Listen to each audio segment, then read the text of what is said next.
Glória a Deus. Bom dia, igreja! Vocês estão bem? Aquele versículo que Deus nos deu semana passada, que aquele irmão usou para aprender uma segunda língua, e ele ficou mais inteligente. Lembra o que Deus disse? Se você está sofrendo de qualquer problema mental ou cognitivo, para confessar as Escrituras, vocês confessam? Ok. Está pronto? Vamos recitar juntos. Na presença de Deus, crendo que Ele vai confirmar sua palavra com sinais e maravilhas. Até a sua esposa e filhos vão dizer, uau! Como você lembra disso? Você esquece tudo, certo? Vai ser a manifestação. Está pronto? Eu vou recitar da versão King James. Você pode usar qualquer versão para memorizar. Você está pronto? É o Salmo 92. Vamos lá. O justo florescerá como a palmeira, crescerá como o cedro no Líbano. Os que estão plantados na casa do Senhor florescerão nos átrios do nosso Deus. Na velhice ainda darão frutos. Você recitou isso? Tem que recitar. Na velhice ainda darão frutos. Serão viçosos e florescentes para anunciarem que o Senhor é reto. Ele é a minha rocha e nele não há injustiça. Vocês começam a ficar fracos no final? De qualquer forma, memorize isso, amém? O justo florescerá como a palmeira. Eu já compartilhei isso antes e provavelmente temos uma nova audiência e o Senhor quer que eu fale de novo. O justo florescerá como a palmeira e tem um motivo. Não é por acaso que Deus compara uma coisa a outra. Quando Ele compara, estude isso. A palmeira vive por muito tempo. E recentemente eles fizeram um experimento em Israel com uma semente de 2000 anos, uma semente morta da palmeira. E adivinha? Ela brotou. Eles chamam aquela árvore, você pode pesquisar no Google, certo? Chamam aquela árvore Metusalém, certo? Quando Deus menciona justo, quem é o justo? Você! Somos a justiça de Deus em Cristo. Então somos como a palmeira. Amém? Vai ficar por aqui por muito tempo. Tome posse. Existe um verso em Isaías que diz: serão como os dias da árvore. Assim são os dias do meu povo. Deus está falando não com o povo do mundo. Meu povo serão como os dias da árvore. Assim serão os dias do meu povo. Recebemos isso, Senhor, em nome de Jesus. Amém? Quantos recebem? Glória a Deus, glória a Deus. Obrigado, Jesus. Aleluia. E todo o povo diga amém. Ok, João 13. O cenáculo. Não vou te mostrar o vídeo, porque ele está disponível no YouTube. O ano de viver no cenáculo. Ok? Por favor, assista ao vídeo, porque eles trabalharam muito duro fazendo o vídeo. Assim vou saber que o trabalho dele está sendo apreciado. Amém? Você quer ver o vídeo, né? Não. O tempo está passando, então eu sei quanto tempo eu tenho, então eu quero cobrir tudo que o Espírito Santo tem para falar conosco. Nada mais, nada menos. Onde o Urim e o Tumim brilham. É sobre isso que eu vou pregar. João 13 é o início do cenáculo, vivendo no cenáculo. O cenáculo é a ideia de que ele não toca no chão, ok? É viver no celestial. Glória a Deus. Semana passada falei que estamos assentados com Cristo nos lugares celestiais. Espero que tenha feito a confissão. De vez em quando é bom confessar: Pai, eu te agradeço porque eu fui crucificado com Cristo. E quando Deus te colocou em Cristo, isso aconteceu na cruz. A parte de você que ama pecar, a parte de você que está afastada de Deus, a que está alienada da vida de Deus, essa parte que te causa tanto problema, que você herdou de Adão, Essa parte de você foi crucificada com Cristo na cruz. Eu fui crucificado com Cristo, eu morri com Cristo quando Ele morreu, fui sepultado com Cristo quando Ele foi, ressuscitei com Cristo quando Ele ressuscitou, e eu fui assentado juntamente com Cristo nos lugares celestiais. É o cenáculo, amém? E temos duas atitudes. Quando assentamos, a Bíblia diz para mostrar nos séculos vindouros as abundantes riquezas da sua bondade para conosco. As riquezas da sua graça por sua bondade para conosco. Ok? Vamos ler o verso então, Efésios 2. Note, ele nos fez assentar para nos mostrar nos séculos vindouros. Então ele vai mostrar algo. E vai te mostrar o quê? As riquezas da sua graça, pela sua benignidade. Então o que você está esperando? Quando esse texto fala dos séculos vindouros, não está falando do milênio? Não. Séculos, note que é plural. É esse século também. De agora em diante esteja ansioso pela riqueza da sua graça.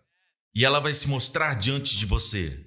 Essa não é uma promessa para o mundo, é uma promessa para os filhos de Deus. E todos digam... Amém, amém. Para mostrar nos séculos vindouros. Eu amo isso. Ele poderia ter falado somente riquezas, mas ele falou abundantes. Riquezas da sua graça, pela sua benignidade para conosco em Cristo Jesus. Jesus levou os discípulos para uma grande sala chamada cenáculo, a mesma onde no dia de Pentecostes o Espírito Santo desceu. Foi o nascimento da igreja. O Espírito Santo desceu e derramou. Mas antes disso, Jesus foi assunto aos céus, no Monte das Oliveiras, corporalmente. E haviam 2 anjos ali, e eu acredito que para aquela ocasião eram Miguel e Gabriel. Eram os arcanjos e disseram para os discípulos, por que estão olhando para os céus? Esse Jesus que dentre vós foi recebido em cima no céu, há de vir. Há de vir quer dizer que eles o viram subir corporalmente e vai voltar corporalmente. Tem muitos ensinamentos que dizem não vai ter arrebatamento, a volta de Jesus é tudo figurativo, o arrebatamento vai ser uma coisa espiritual. Não, meu amigo, isso é o diabo tentando roubar de você a abençoada esperança. Ouça a palavra do anjo. Esse Jesus que dentre vós foi recebido em cima no céu, subiu corporalmente, vai voltar corporalmente. Então, onde está Jesus hoje, fisicamente? Eu amo o fato que, certa vez, essa segunda pessoa da Trindade, o Filho que é amado do Pai, certa vez disse, um corpo me preparaste. Ele nunca foi um homem antes, mas ele escolheu ser um homem, ele escolheu ter um corpo. E o corpo que ele tem é eterno. Assim como o servo judeu, após os 10 mandamentos serem dados, o próximo capítulo fala do servo judeu. Um servo era obrigado a servir. Você tem que entender que naqueles dias existiam servos, existiam escravos. Mas então Deus deu uma lei para olharem para o futuro, onde o seu filho libertaria todos da escravidão. A escravidão é mais do que apenas escravidão para os homens. Uma escravidão mais profunda é a escravidão ao pecado, escravidão à destruição, depressão. Hoje existem pessoas que são escravos às drogas, escravos a uma garrafa, escravos do seu próprio ego, não conseguem quebrar. Dizem, eu posso parar a qualquer hora. Eu posso parar esse vício, mas não podem. São escravos disso. Essa coisa, essa erva que eles fumam, os dominou. Quando Deus fala no início de tudo, o homem dominará tudo, até mesmo a erva do campo. Agora as pessoas precisam fumar aquela erva, precisam daquela garrafa de álcool. Meu amigo, Jesus veio nos libertar e se tornou um escravo. Ele se tornou um escravo, mas pela lei judaica, eles só podiam ter um escravo por 7 anos. Ok? Mas se o escravo decidisse ficar com seu dono, o dono furaria sua orelha para dizer que ele escolheu por conta própria. Ao invés de ir embora, ele ficaria com a sua família aqui, porque ele amava o seu dono. Foi o que Jesus fez. Ele pegou o seu corpo eterno e disse ao Pai, eu escolho ser um homem para sempre, para que eu possa libertar a humanidade. e foi perfurado. E para sempre, você deve entender que ele sempre vai ser Deus, eu não preciso ficar repetindo isso. Eu sei que ele é divino, mas ele subiu como um homem, como um de nós. Ele entrou no Santo dos Santos e se assentou como um homem glorificado. Assim como ele desceu para representar Deus para nós, agora ele está lá representando nós para Deus, como um homem glorificado, como um homem ressurreto. Amém. E o protótipo de Deus está lá para todos nós. Não somos mais os filhos de Adão. Ok? Escute, estamos na terra de Nárnia. Certo? Apesar de estarmos aqui, o rei, o leão, morreu. Amém. Mas por causa do que ele é, ele destruiu a morte. Aleluia. E está lá como homem. E a nossa identidade hoje não é como filhos de Adão. Ok? Você entende? Como homens dizemos, temos que aceitar isso, temos que aceitar aquilo, mas somos filhos de Deus. Como ele é, assim somos nós nesse mundo. Jesus disse aos seus discípulos, vão e sigam um homem. Isso foi a noite antes da Páscoa. Ele disse, sigam um homem que tem um cântaro de água. Ok? E ele os levarão para uma casa. Geralmente era uma mulher que fazia isso. É muito único isso. É interessante porque naqueles dias em Jerusalém, geralmente era a mulher que carregava a água. Os homens faziam outras coisas, mas as mulheres, e eram mulheres fortes, elas carregavam de forma imponente o cântaro na sua cabeça. Você tem que ser imponente. Amém? Mas não somos, estamos o tempo todo abaixados assim. E você ainda se pergunta por que tem dor no pescoço, mas mesmo assim Jesus ainda te cura. Naqueles dias as mulheres carregavam água na cabeça, mas não era um sofrimento, elas acabavam ficando com uma postura imponente. Amém? E Jesus disse, sigam um homem que tem um cântaro de água. E ele os levará para um grande cenáculo. Estamos aqui agora, vamos ler.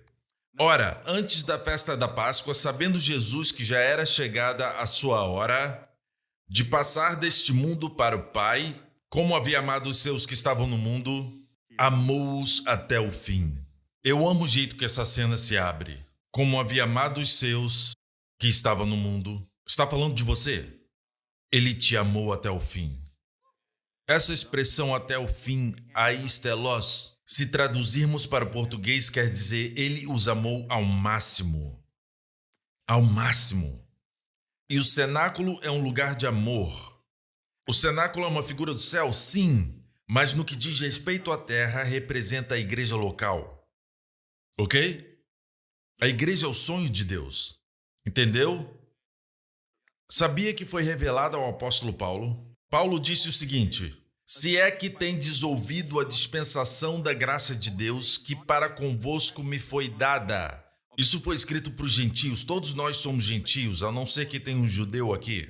Somos todos gentios, certo? Na verdade, somos filhos de Deus, mas éramos gentios. Qualquer um que não é judeu é gentio. Quando Deus olha para a terra, ele só vê 3 grupos de pessoas. Judeu, ou gentio, ou não judeu. Ok? Ou a igreja de Deus, composta de judeus e gentios. Você está entendendo o que eu estou querendo dizer?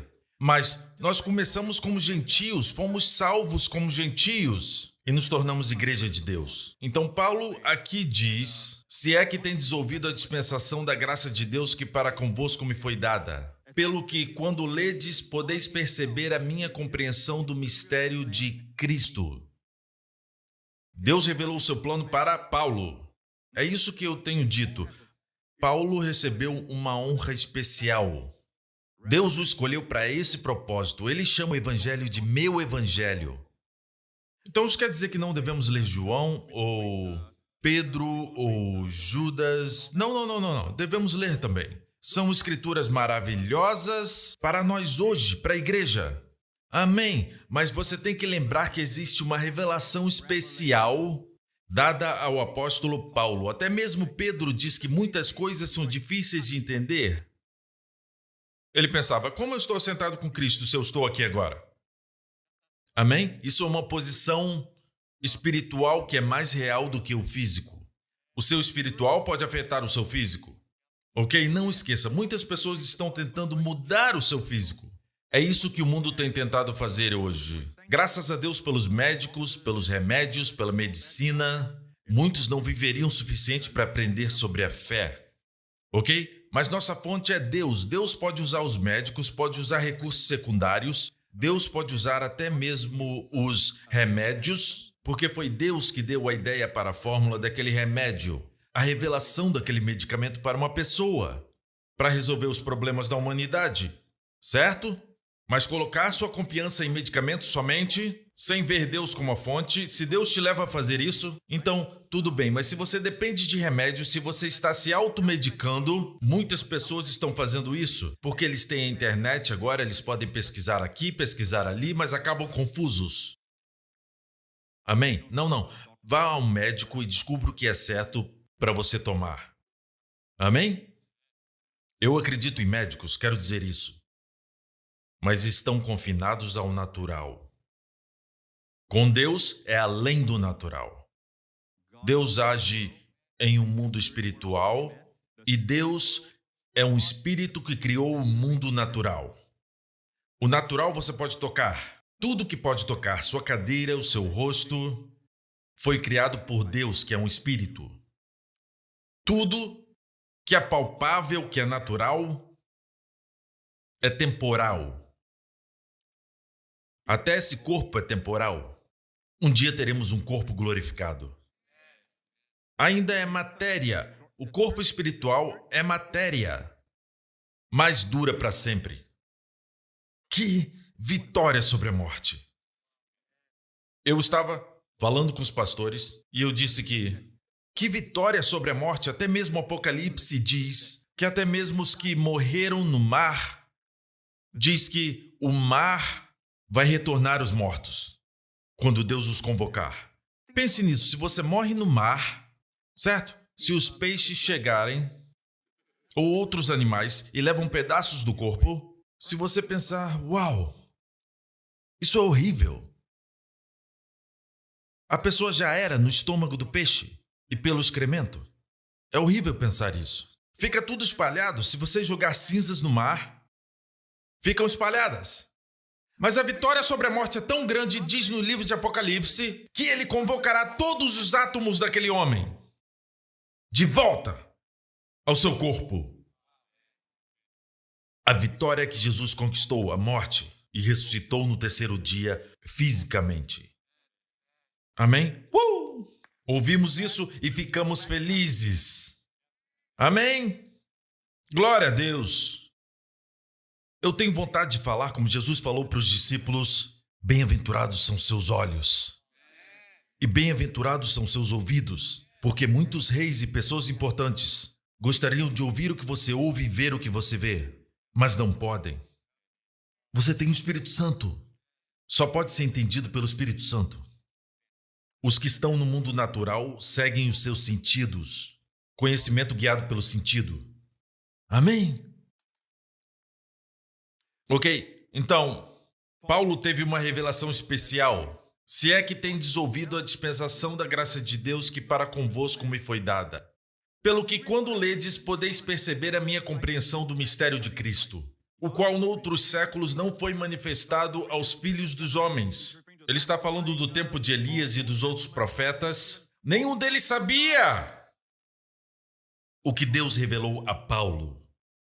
Ok? Como agora tem sido revelado pelo Espírito aos seus santos apóstolos e profetas, a saber que os gentios são co-herdeiros e de um mesmo corpo e participantes da promessa em Cristo pelo Evangelho, do qual fui feito ministro pelo dom da graça de Deus, que me foi dado segundo a operação do seu poder. É por isso que os discípulos perguntavam, quando vais restaurar o reino a Israel? A mentalidade deles era sobre a nação de Israel voltar a ser proeminente. Eles não perceberam que Jesus veio, sim, principalmente para as ovelhas perdidas da casa de Israel, trazendo o reino, dizendo que o reino está perto de vocês, está próximo. Amém? Mas eles o rejeitaram. Ou seja, tem um espaço de 2000 anos onde acontece o mistério da igreja. Deus não está tão focado em Israel. Eu não estou dizendo que Deus substituiu o povo de Israel, mas é como um trem nos seus trilhos. Às vezes colocam um vagão do lado dos trilhos para ser usado pelo trem depois, ok? Mas agora está do lado. O foco de Deus agora está na igreja. E já se passaram 2000 anos. A era que estamos vivendo também é chamada da Era da Graça. Você percebeu que a Era da Graça já dura mais do que durou a Era da Lei? O tempo da lei, desde que foi dados os 10 mandamentos, no Monte Sinai até o nascimento de Jesus, foram 1500 anos. O tempo da graça, desde a ressurreição de Jesus até hoje, já dura 2000 anos. Eu desconfio que Deus não quer que ninguém se perca. Deus espera. Enquanto o mundo se rebela contra ele, blasfema contra ele, enquanto nega sua existência, recusa os seus caminhos, ele ainda espera, como um pai esperando pelo filho pródigo. Se ele ver um sinal no horizonte, ele vai correr em direção ao filho. Amém? Ok.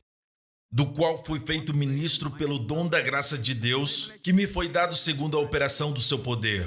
Amém? A mim, o mínimo de todos os santos, me foi dada essa graça de anunciar entre os gentios as riquezas incompreensíveis de Cristo e demonstrar a todos qual seja a dispensação do mistério que desde os séculos esteve oculto em Deus que tudo criou.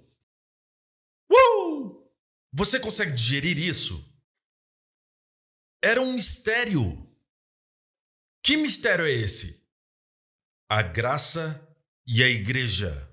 A igreja não é um prédio, não é um edifício, não é esse prédio que você está, mas é composta de muitos membros do corpo de Cristo. E Deus colocou a igreja num lugar mais alto do que Israel. Estamos assentados com Cristo. E é um privilégio de cada judeu e gentio reconhecer Jesus Cristo como Messias e Senhor e entrar nesse corpo. E o que Deus está fazendo no presente? Ele quer que todos se arrependam e coloquem a sua fé em Jesus Cristo e façam parte do corpo de Cristo. Talvez você tenha uma ideia pequena sobre o que é a igreja, ok? Mas Deus tem os pensamentos mais altos. Ele, por muito tempo antes, no tempo do Velho Testamento, Deus esperava dizendo, um dia eu vou revelar isso um dia.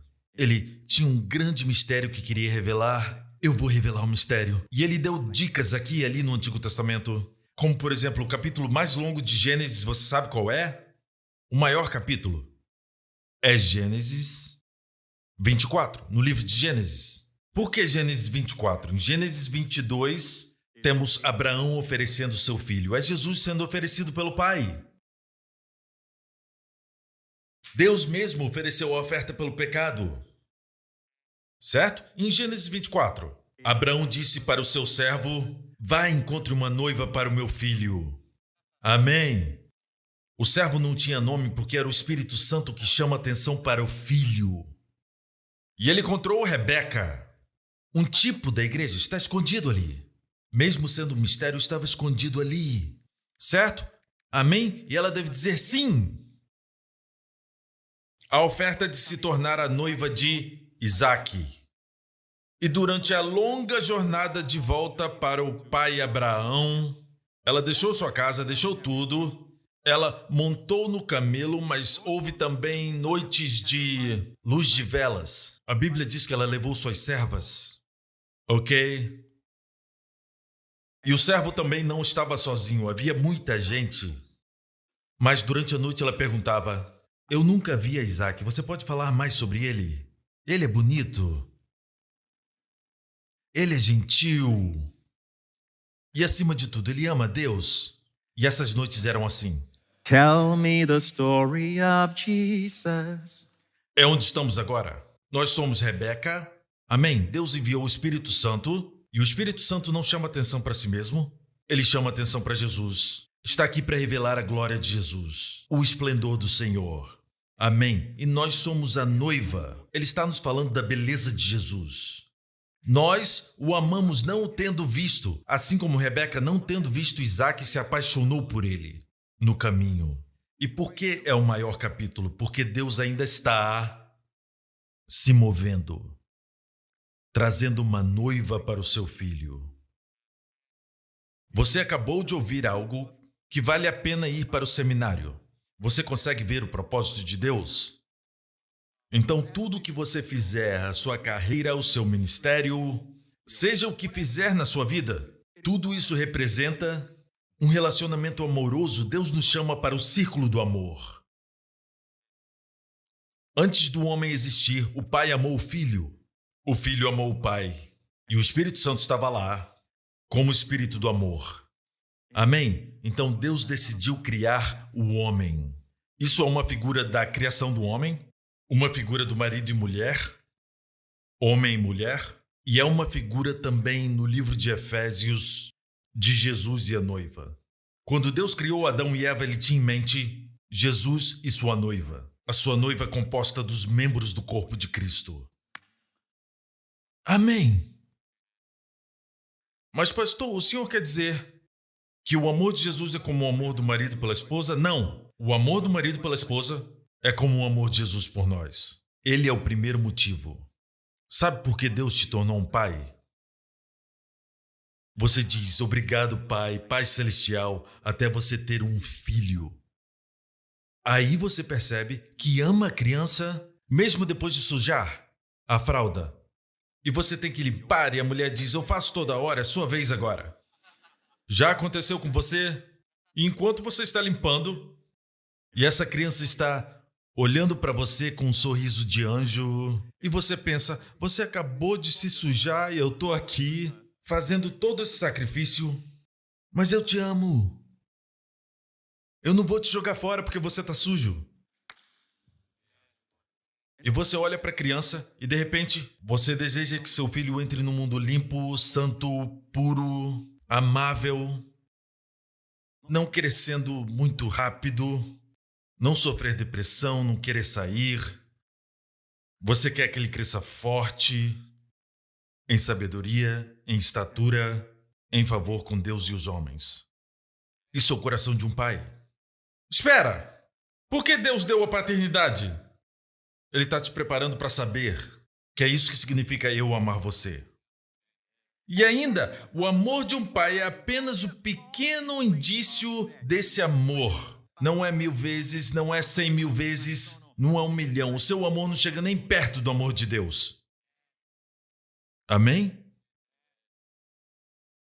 Glória a Deus. É sobre o amor. Ele nos amou ao máximo. Eu só li um verso, eu tenho que expressar tudo que Deus tem para falar. Amém? Ok. E acabada a ceia, agora vem uma parte triste, negativa, uma parte sombria dessa história toda. Quem estava lá? Judas. E acabada a ceia, tendo já o diabo posto no coração de Judas Iscariotes, filho de Simão, que o traísse. Ok? Está escrito aqui para sabermos que Jesus sabia. Um pouco depois ele disse, um de vocês vai me trair. Você lembra? Na verdade vos digo que um de vós me há de trair. Ele não ficou surpreso com isso? Ele nos mostra que apesar disso, ele os amou até o fim. Incluindo Judas. Agora o verso 3. Jesus, sabendo que o Pai tinha depositado nas suas mãos todas as coisas. Quantas coisas o Pai depositou? Todas as coisas. Aonde? Em suas mãos. E que havia saído de Deus e que ia para Deus, levantou-se da ceia, tirou as vestes e, tomando uma toalha, cingiu-se. Depois pôs água numa bacia e começou a lavar os pés aos discípulos e a enxugar-lhes com a toalha com que estava cingido. Pense nisso. A Bíblia não diz que ele simplesmente levantou. Obviamente, estavam cansados, estavam esperando um pelos outros para lavarem os pés. E naquela época, o trabalho de lavar os pés era o trabalho de um escravo naqueles dias. E Jesus se levantou. Não. Eu tenho que voltar um pouco. Não diz que ele levantou na hora. Jesus, sabendo que o Pai tinha depositado nas suas mãos todas as coisas, com aquelas mãos, sabendo que o Pai tinha depositado tudo nelas, ele limpou os pés sujos dos discípulos com aquelas mãos. Mãos que tinham todo o poder. Por quê? Porque aquele que tem todo o poder nas suas mãos é aquele que tem todo o amor no seu coração. Com todo aquele poder nas suas mãos, podia destruir o traidor. Com todo aquele poder, no que o seu amor se deleita em servir. É por isso que você não se importa em servir a sua família quando você os ama. Não se importa em servir, porque você os ama. Veja, o serviço é nascido do amor. Ele quer amá-los. Minha esposa diria, deixa o Justin fazer isso. Agora, ele já tem mais de 10 anos, já passou dos 10 anos, deixa ele fazer. Mas às vezes eu quero fazer por ele. Por quê? Porque eu quero poder servi-lo. Eu não quero que ele cresça rápido, eu quero fazer as coisas por ele, certo? Eu sei, eu tenho que deixar ele aprender e eu dou essa oportunidade para ele. Mas às vezes eu faço as coisas por ele. Às vezes eu visto ele. Ele consegue fazer, porque eu sei que All too soon they're up and gone. passa rápido. Amém? O amor ama servir e também dar. Então, com todo o poder que ele tinha, o que ele fez? Ele serviu. Você sabia que pessoas orgulhosas não conseguem servir? Não conseguem dar? O problema não é que, você é muito mesquinho. O problema é que quando as pessoas são orgulhosas, isso nos diz que são inseguras. Porque Jesus, sabendo, na consciência calma de saber que tinha todo o poder nas suas mãos, que ele veio de Deus e iria voltar a Deus, com essa consciência calma de todas essas verdades, ele se abaixou e lavou os pés deles. Só quem sabe quem realmente é, pode ser humilde. As pessoas não são humildes porque são inseguras. Elas duvidam de si mesmas, são inseguras. Tentam encobrir.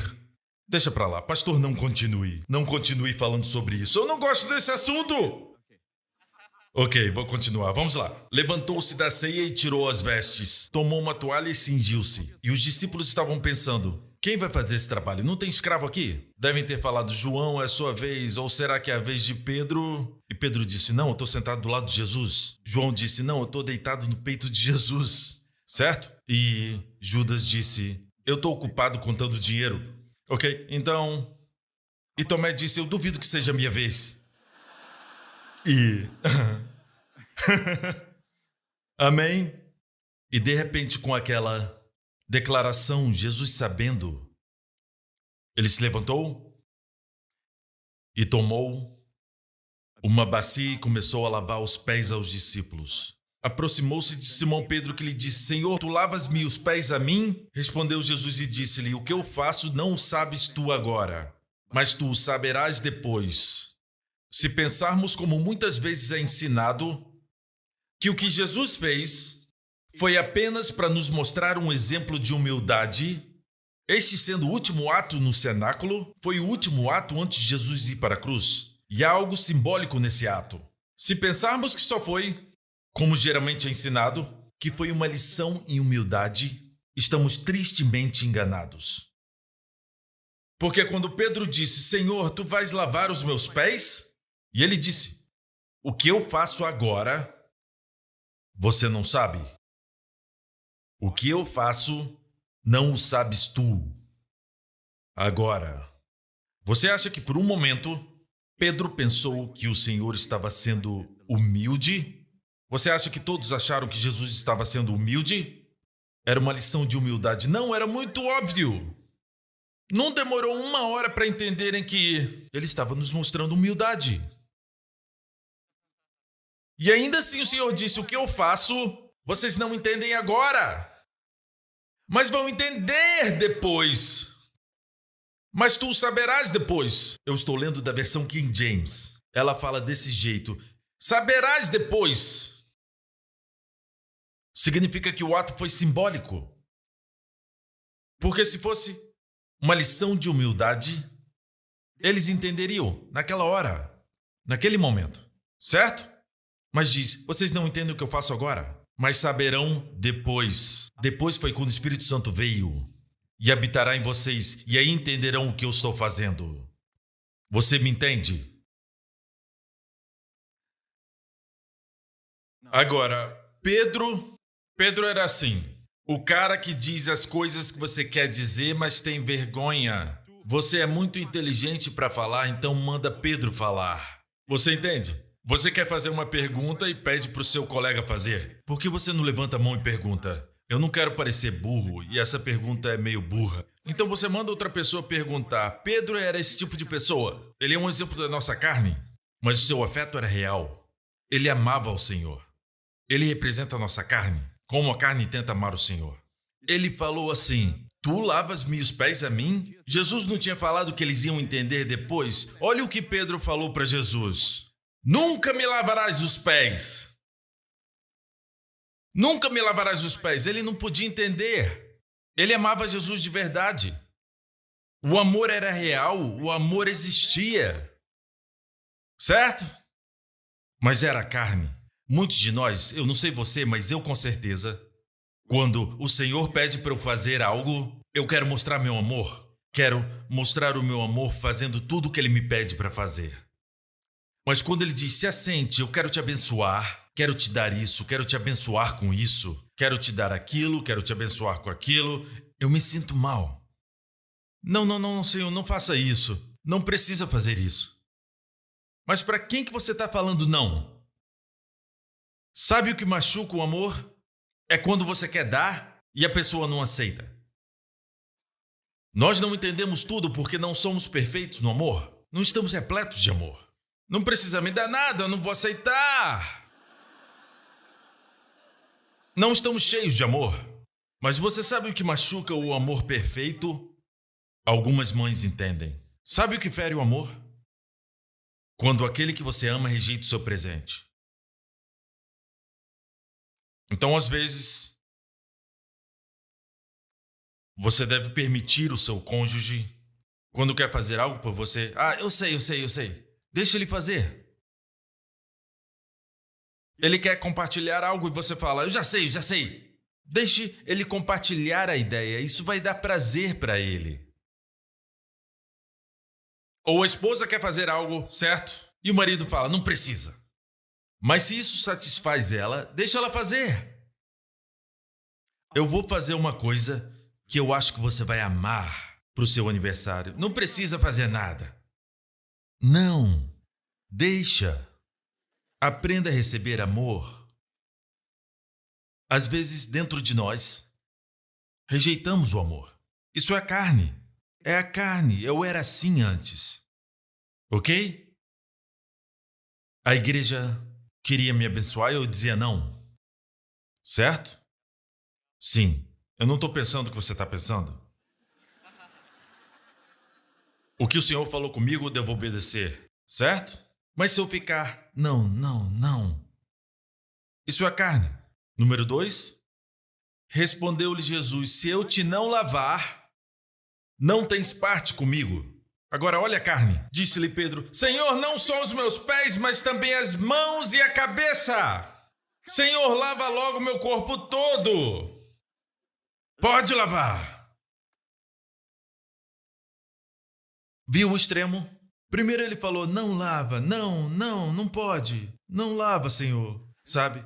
Quer um pedaço de bolo? Não quero. Sabe?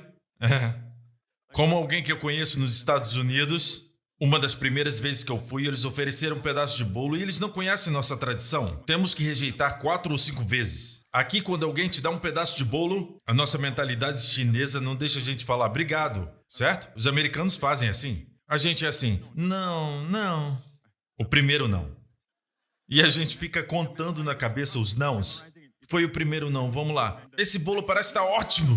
A pessoa vem e fala, pega, tá delicioso. Na sua cabeça, eu sei que tá. Mas você fala, não, não. Sabe? Tem certeza que não quer? Não, número 3. Vamos lá, número 4. Oferece mais uma vez. Número 4, vamos lá. Então vou pegar. Você falou que não queria. Eles não entendem a nossa cultura. Aprende a dizer obrigado e pegue. Amém?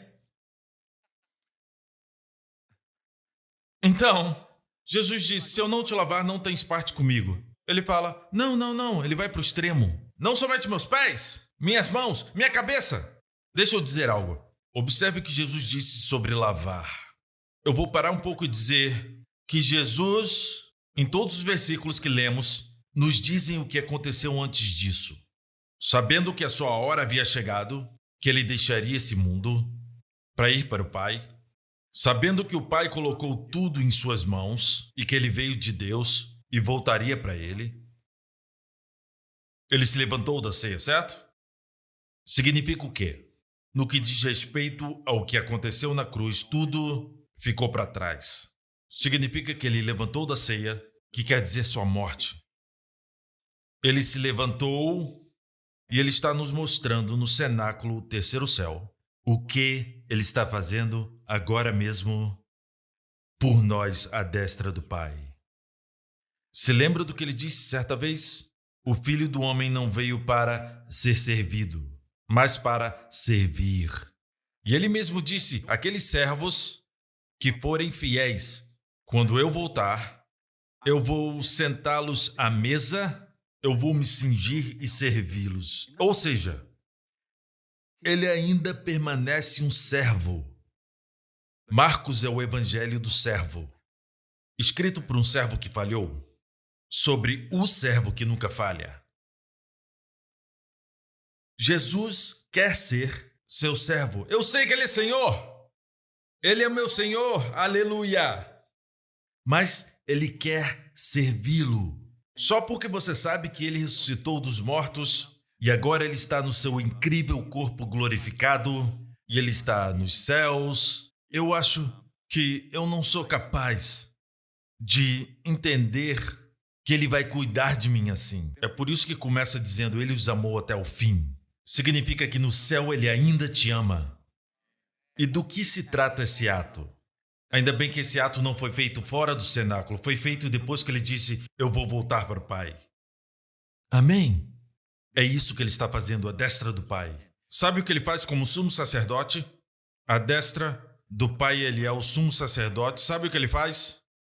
Está lavando seus pés. Está lavando seus pés.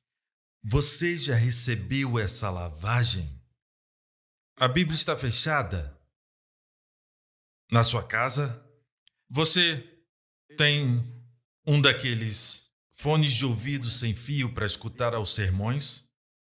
E você não está mais usando eles? Essa lavagem aqui é a lavagem da água com a palavra. Certo? Não é isso? A imagem aqui é... A água na bacia é uma imagem da palavra. Como Jesus te lava hoje? Com a palavra. Efésios capítulo 5. Diz, maridos, amai vossa mulher como também Cristo amou a igreja. Viu? O relacionamento de marido e mulher é entre eu e minha esposa, Jesus e a igreja. Amai vossa mulher como também Cristo amou a igreja e a si mesmo se entregou por ela. Não diz que ela se entregou por mim, diz que eu me entreguei por ela. Maridos, aprenda a sacrificar as coisas pequenas por ela, mesmo que ela não saiba. Dê a si mesmo por ela. Ok? Amém. Tem coisas que eu faço para minha mulher, coisas que eu sacrifico, que eu não quero que ela saiba. Agora que eu falei isso em público, ela vai me perguntar o que eu tenho sacrificado, ok? Então, às vezes tem um pedaço grande de coxa de frango e um pedaço pequeno, e você dá o pedaço maior para ela, certo? Na verdade, não. Não é? Comece com o pequeno primeiro. Amém? Aprenda a encontrar prazer apenas amando. Não encontre sua alegria somente na reação da pessoa. Encontre sua alegria e prazer amando. Seja viciado em amar, mesmo sem resposta. Isso vai para os seus filhos também. Encontre sua alegria em amar. E se houver qualquer recompensa, olhe para o Senhor. Nada fica escondido para Ele. Ele se deu por ela na cruz, pela igreja, para a santificar, purificando-a com a lavagem da água pela palavra, para apresentar a si mesmo igreja gloriosa, sem mácula nem ruga, mas santa e irrepreensível. Toda mulher deseja ser santa. Santo quer dizer completo, único, separado e sem mancha e nem ruga no natural. Estou certo? Eu vou chamar os mentirosos ao altar. Toda mulher quer que o seu rosto não tenha mancha, não tenha ruga. Certo? Sabe quem te deu isso? O Senhor! Agora você sabe que está na Bíblia. Eu creio que o nosso instinto de cuidado é colocado em nós por Deus. As mulheres querem ficar bonitas, isso não é vaidade. É claro que você não pode ir para o extremo. O seu marido trabalha todo dia para te fornecer todos os procedimentos cosméticos que custam uma nota. Eu não estou falando disso. Estou falando de um desejo de estar limpa, apresentável. Foi assim que Deus fez a mulher, porque é uma figura da igreja. E como Jesus limpa a igreja com a lavagem da água, maridos, amai vossa mulher. Jesus se entregou por ela, essa é a primeira coisa, para a santificar, purificando-a com a lavagem da água pela palavra, para apresentar a si mesmo igreja gloriosa. Eu já escutei pessoas pregarem assim: Jesus nos lava com a palavra, mas se você não receber, a igreja atual é horrível, olhe para a igreja hoje. Eu não acho que ele vai voltar tão cedo. Já olhou para a igreja ultimamente? Tudo isso é natural, olhos naturais, pensamento natural, coisas naturais. Já viu a igreja ultimamente? Eu digo que se Jesus voltar, na metade do caminho, ele vai adiar o casamento. Eu vou te dizer, a igreja com certeza tem mancha, com certeza tem ruga. O problema com isso é o seguinte: na conjugação do grego, te diz o seguinte: para a santificar, purificando-a com a lavagem da água. Na verdade, a santificar e purificar, no grego não quer dizer que é algo que ele vai fazer no futuro. Isso não está no tempo presente, está no passado. Agora, olhe isso. Para apresentar a si mesmo, pregadores que pregam assim, ok? Dizem, a igreja sem mácula. Deus está levantando uma igreja sem mácula, sem ruga. Aos olhos do homem ou aos olhos de Deus? Obviamente que é aos olhos dos homens. Certo? Um dia vai apresentar uma igreja gloriosa. Mas, amigo, verifique o original, no grego. Para apresentar está no particípio ativo presente. Significa, agora ele está apresentando você aos seus olhos. Sem mácula, sem ruga e nenhuma dessas coisas.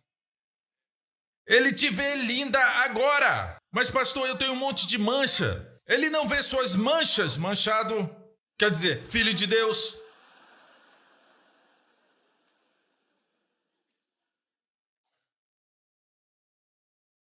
Olha como ele te vê. Cantares de Salomão, uma figura de Jesus e a igreja. É assim que o noivo vê a noiva. Eis que és formosa, amiga minha. Música, por favor. Esse verso deve ser citado com uma música bonita. Eis que és formosa, amiga minha. Eis que és formosa. Os teus olhos são como os das pombas entre as tuas tranças. Já viu o olho de uma pomba? Eles são muito bonitos, os olhos de uma pomba. Eu não estou falando aqui de um urubu. Eu não estou falando do teu esposo. Brincadeira. Veja a pomba nos seus olhos. É tudo espiritual. Teu cabelo é como rebanho de cabras. O pelo das cabras de Israel são bem escuros. Certo? É como se seu cabelo fosse brilhante. E o pelo das cabras era muito saudável e tinham uma espécie de brilho. Seu cabelo é tão lindo, ele diz, como o rebanho de cabras que pastam no Monte Gileade. E o Monte Gileade é onde na Bíblia fala do bálsamo, da cura. Cabelo saudável, lindo. O Senhor olha para ela e diz, você é linda. Não só linda, ele diz, és formosa, amiga minha. Se continuar lendo, vai ver, não existe mancha em você. Deixa eu fazer uma pergunta. Se isso é no natural, a qualquer momento Deus pode falar isso para o seu povo? Para Israel ou para a igreja? Ele pode falar isso agora? Se falarmos do natural? Não! Quem de nós pode dizer que não tem manchas na sua vida, mas para os seus olhos? A Bíblia diz no livro de Colossenses, ele te apresenta santa e irrepreensível aos seus olhos. Existiu um mago ou... não sei o que chamar. Ele não era um profeta verdadeiro. Mas o Espírito Santo o permitiu para que proferisse uma das mais belas profecias a Israel. Ele foi contratado pelo rei Balaque. O profeta era Balaão. Contratou para amaldiçoar a Israel, porque as suas maldições se cumpriam. Amaldiçoa esse povo. Ele ia amaldiçoar e disse, Deus não contemplou maldade em Jacó. E o rei olhou e continuou. Deus não viu iniquidade em Israel. Hã? Ele disse, Deus não viu iniquidade em Israel. O quê? Esse povo não tem iniquidade? Pare, ele não disse isso. Ele não disse que o povo não tem iniquidade. Ele disse que Deus não viu iniquidade em Israel. Eram os seus olhos, porque ele é santo, é porque ele é justo, que a sua santidade e justiça viram Jesus carregando nossos pecados, todos os pecados.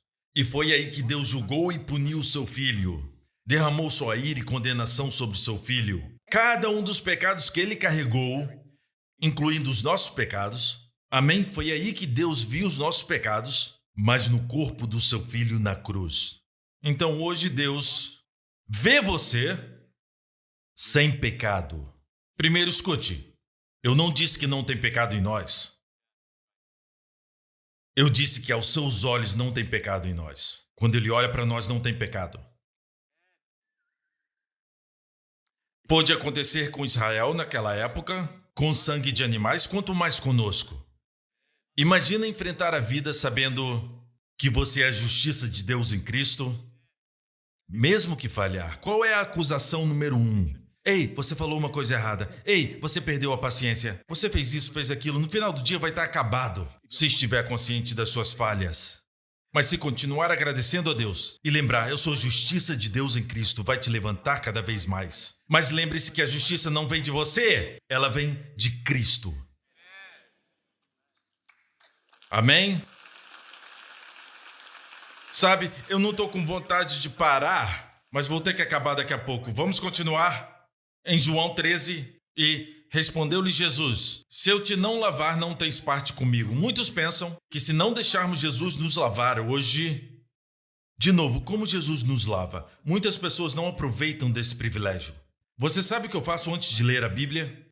Não sempre, mas quase sempre eu falo, Senhor Jesus, eu coloco os meus pés nas suas mãos.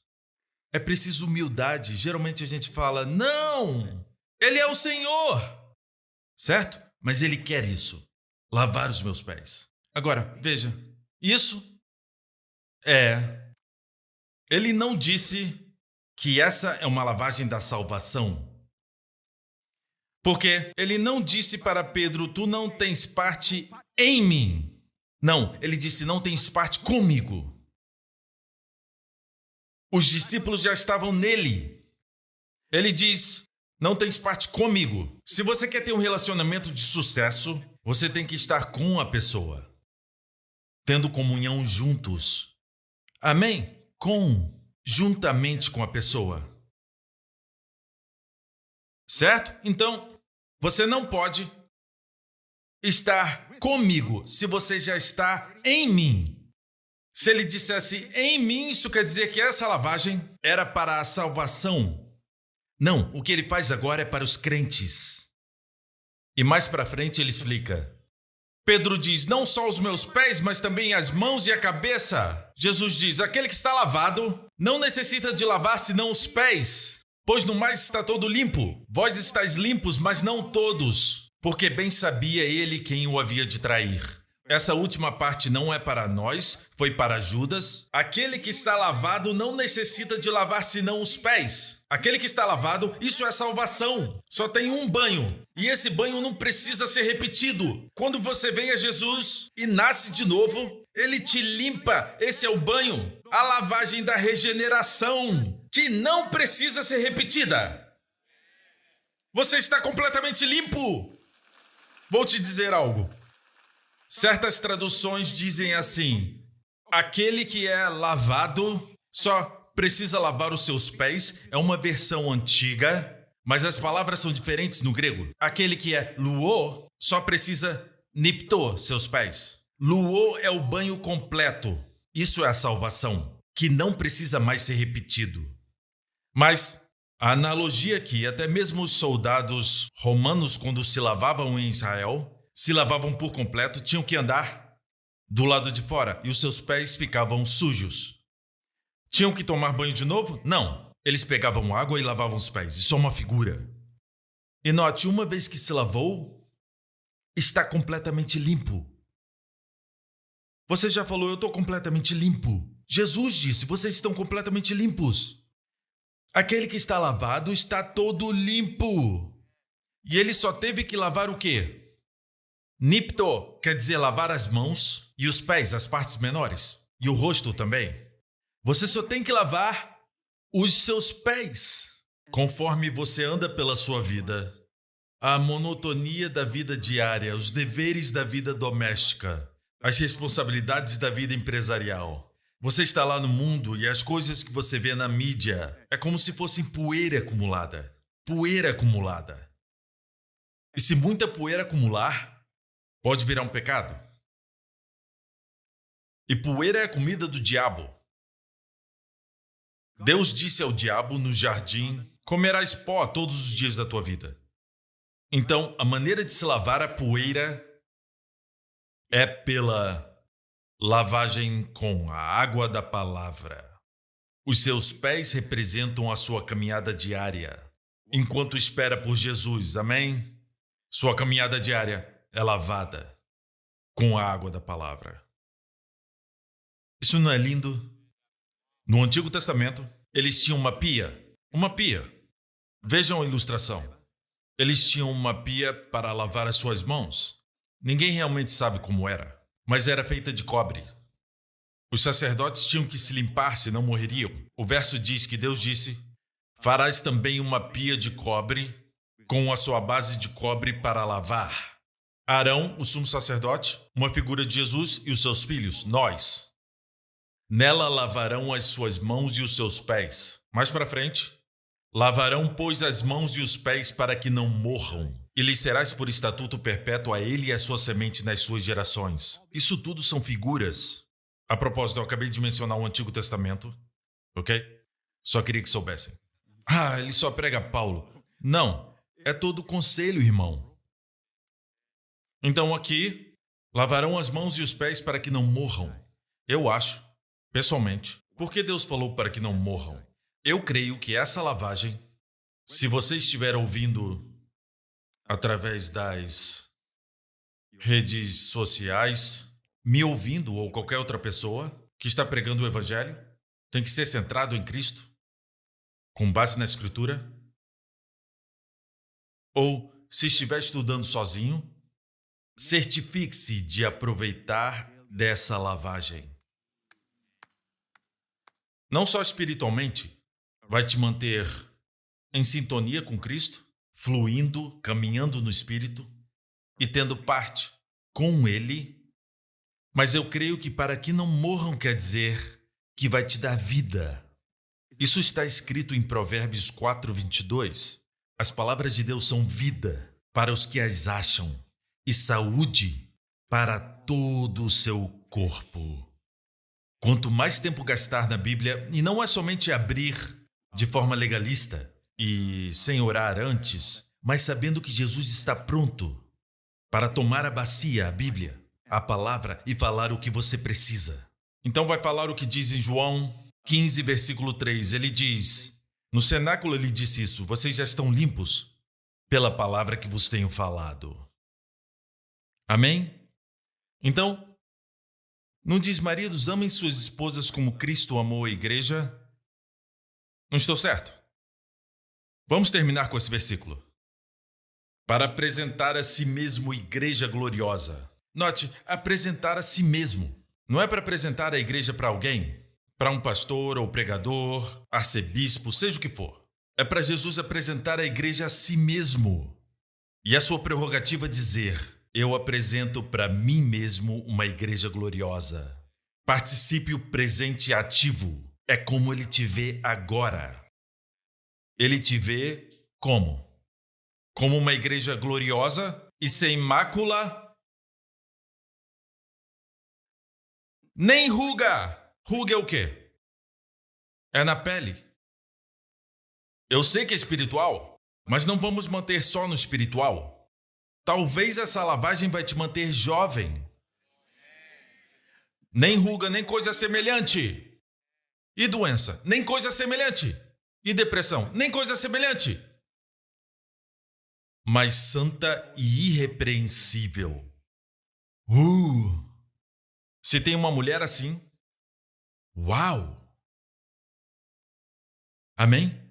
Mas espera, o que ele nos diz é o seguinte, fale com a sua esposa e a apresente. Não a apresente para os outros. Aos seus olhos, sempre apresente ela